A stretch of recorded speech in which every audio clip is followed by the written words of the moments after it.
चुड़ैल पार्ट 1। ऊंची ऊंची पहाड़ियों और घने जंगल से घिरा हुआ भैरवगढ़ गांव काली पहाड़ी के ठीक पीछे था। काली पहाड़ी यानी मौत का घर। भैरवगढ़ गांव तक पहुंचने का रास्ता बेहद दुर्गम था। लगभग 24 घंटे घने तूफान और तेज हवाओं की वजह से वहां के वीरानी माहौल की कहानियां लोगों के दिलों को दहला देती थी। ऐसे बहुत कम लोग थे जो भैरवगढ़ गांव तक जाने की हिम्मत करते थे। लोगों का कहना था कि इस गांव के आसपास बुरी आत्माओं का साया मंडराता है। गांव के रहने वाले लोगों ने वैसे तो अपनी आंखों से किसी बुरी आत्मा या साये को नहीं देखा था, लेकिन गांव का बच्चा बच्चा इस बात को महसूस कर सकता था कि गांव के ऊपर कोई तो खौफनाक साया मंडरा रहा है। और उसकी वजह ये थी कि उस गांव में जैसे ही कोई लड़का 18 साल का होता, उसके 18वें जन्मदिन की रात ठीक 12 बजे अकस्मात उसकी मौत हो जाती। हर बार ये मौतें बड़े ही रहस्यमयी ढंग से होती और इस बार सरपंच सुमेर के बेटे को 18 साल होने में अब बस 15 दिन बाकी थे। अजी सुनते हैं, हमारा बेटा भी कुछ दिन बाद 18 साल का हो जाएगा। कहीं वो डायन उसे भी खा गई तो? कैसी बातें कर रही हो? जब वो इस गांव में ही नहीं है तो कोई भी डायन या बुरा साया उसका कैसे कुछ बिगाड़ सकता है? उसे कुछ नहीं होगा। हाँ जानती हूँ, आपने उसे पढ़ाई के बहाने इस गांव से बाहर निकाल शहर भेज दिया है, लेकिन ये भी तो सच है ना कि वो बार बार यहाँ आने की जिद करता रहता है। वो चाहे कितनी भी जिद कर ले जानकी, पर मैं उसे इस गांव में कभी वापस नहीं आने दूंगा। मैं नहीं चाहता कि गांव के दूसरे लड़कों की तरह मेरे बेटे की भी अजीबोगरीब ढंग से मौत हो जाए। कभी कभी तो लगता है कि हम सब गांव वालों को हिम्मत करके अपने गांव को इस बुरी आत्मा से छुड़वा लेना चाहिए। लेकिन कौन जानता है आखिर वो खतरनाक साया किसका है? वो काली आत्मा कौन है जो रातों रात हमारे गांव के लड़कों को निगल जाती है? सुमेर और जानकी जब ये सारी बातें कर रहे थे तब रात के लगभग 10 बज चुके थे और हर रात की तरह भैरवगढ़ गांव एक भयानक काले तूफान की आगोश में था। बाहर चल रही तेज हवाएं और बारिश के बीच कभी कभी ऐसा लगता जैसे कोई बुरी तरह से चीख रहा है। किसी के तड़पने और चीखने की आवाजें गांव के कानों में बार बार टकराती, पर वहां रहने वाले किसी भी औरत या आदमी के अंदर इतना साहस नहीं था कि वो अपने घर से बाहर कदम रख के उन आवाजों तक पहुंच सके। सो जाओ जानकी और घर के खिड़की दरवाजे कसकर बंद कर दो। अब जानकी सब खिड़कियां ठीक से बंद करने ही लगती है कि तभी उसे अपने घर के दरवाजे पर जोर जोर से खटखटाने की आवाजें सुनाई देती है।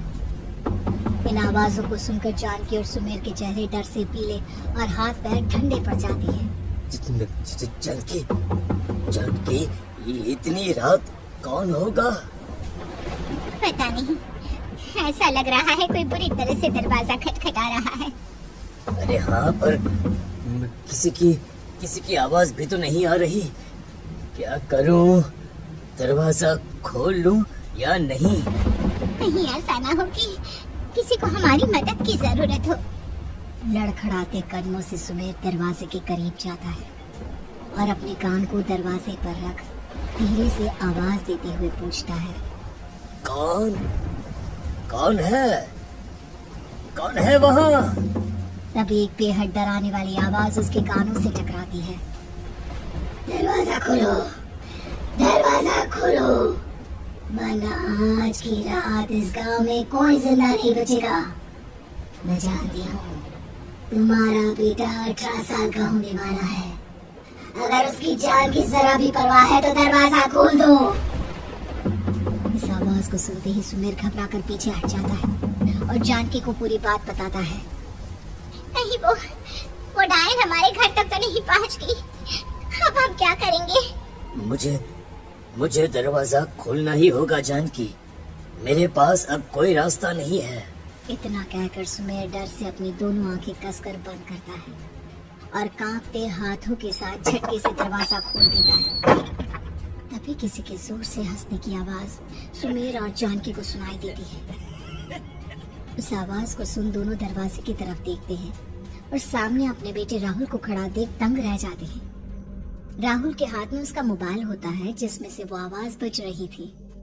ये क्या मजाक है? तू यहाँ, तुझे मना किया था ना गांव में आने को, समझ में नहीं आता क्या? 18 साल का होने वाला है तू। माँ, आप लोग भी पता नहीं किन अंधविश्वास भरी बातों पर भरोसा करते हैं। क्या क्या मैं अपने घर नहीं आ सकता? आप लोगों से नहीं मिल सकता? देख बेटा, हमने तुझे किसी वजह से ही इस गांव से दूर रखा था और यहाँ आकर तूने अच्छा नहीं किया। चल चल चल, मैं तुझे अभी के अभी वापस शहर छोड़कर आता हूँ। ओफो पापा, आप बेकार की बातों से परेशान हो रहे हैं। बाहर इतना तेज अंधड़ तूफान चल रहा है, कहीं जाने की जरूरत नहीं है। मैं बस आप लोगों से मिलने आया हूँ, कुछ दिन रहकर चला जाऊंगा। दिमाग खराब हो गया है इस लड़के का, नहीं जानता कि इस गांव में ये सुरक्षित नहीं है। किसने कहा था तुझे यहाँ आने को? ये आवाजें सुन, बाहर से जो आवाजें आ रही है तुझे सुनाई नहीं देती क्या? अरे माँ, जब जोर से तूफान चलता है, तेज हवाएं चलती हैं, तो इसी तरह की आवाजें आती हैं। ये बहुत नॉर्मल है माँ।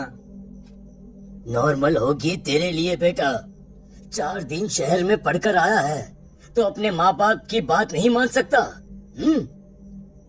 माँ, मुझे अभी बहुत जोरों से भूख लगी है, पहले कुछ खिला दो, और रात भी बहुत हो गई है। हम इस बारे में कल बात करते हैं, ठीक है? राहुल के वापस आ जाने से जानकी और सुमेर की आंखों की नींद उड़ गई थी। खाना खाने के बाद राहुल तो अपने बिस्तर पर जाकर सो गया, लेकिन जानकी और सुमेर पूरी रात उसके कमरे के बाहर पहरेदारी करते रहे। उन्हें पल पल इसी बात का डर था कि कहीं उनके बेटे को कुछ हो ना जाए। रात बीतती है, सुबह का सूरज निकलता है। अब जैसे ही वो राहुल को नींद से जागते देखते हैं तो उन दोनों के दिल को सुकून मिलता है। अरे माँ, पापा, आप अभी तक यहीं बैठे हैं? क्या पूरी रात सोए नहीं? जिनकी जवान बेटी की जान को खतरा हो, उन माँ बाप को नींद नहीं आती बेटा। अब तो वापस शहर चला जा। देखो माँ, मैं किसी जरूरी काम से इस गांव में आया हूँ, और वो काम पूरा होने के बाद मैं खुद यहाँ से चला जाऊंगा। काम? गांव में तेरा क्या काम है? पापा, मैं बचपन से ही इस गांव के बारे में बेहद डरावने किस्से सुनते आया हूँ, इसीलिए अब मैं उन्हीं किस्सों के ऊपर डॉक्यूमेंट्री फिल्म बनाऊंगा। रिसर्च करना चाहता हूँ कि आखिर सच्चाई है क्या। हे भगवान, लो जी, सुन लिया, और भेजो इसे पढ़ने के लिए शहर।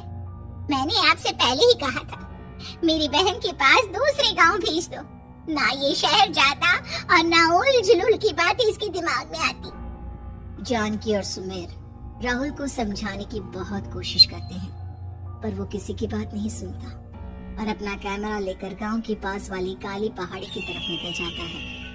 अब राहुल जैसे ही काली पहाड़ी पर पहुंचता है, उसकी नजर पहाड़ी के ठीक बीचों बीच बनी एक पुरानी झोपड़ी पर पड़ती है। यहाँ भी कोई रहता है क्या? ये इंटरेस्टिंग होगा। राहुल की आवाज पहाड़ों से टकराकर उसके कानों में सुनाई दे रही थी। उसने चारों तरफ का नजारा देखकर वहां की तस्वीरें अपने कैमरे में उतारना शुरू कर दिया। तभी अचानक राहुल ने अपने कैमरे में खींची हुई तस्वीर को जूम करके देखा, और उसमें उसे जो नजर आया वो देखकर राहुल की होश उड़ गए। क्या सचमुच उस गांव के ऊपर किसी बुरी आत्मा का साया था? क्या राहुल की जान बच पाएगी? क्या देखा था राहुल ने उस फोटो में जिसे देखकर वो दंग रह गया? इन सवालों के जवाब जानने के लिए देखिए इस कहानी का अगला भाग।